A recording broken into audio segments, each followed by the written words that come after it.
Movie ever made could be stored in a space smaller than a sugar cube. Scientists say they're closer to making it reality by using DNA to store computer data. Matt King shows us how it could become a promising form of storage for the future.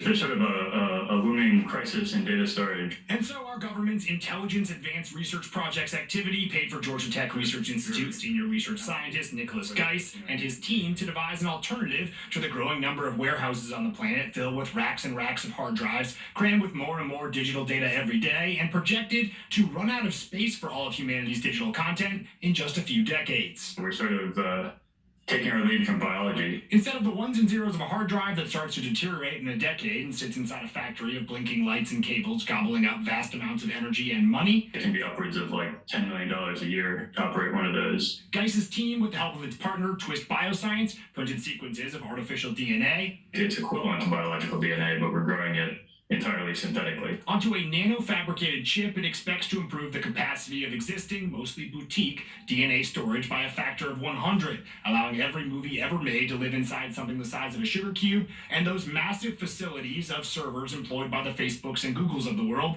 to shrink to a single rack that might last hundreds of thousands of years, saving companies, governments, and mankind gargantuan amounts of money, space, and energy. Compressing a whole building into kind of one box. Geis and his team plan to spend the next year completing the wiring for the chip, which they then expect to be ready for commercial use, in theory potentially changing how, where, and what it costs to store information forever. Using biological material, DNA, to store digital data. I'm Matt King, Fox 5 News.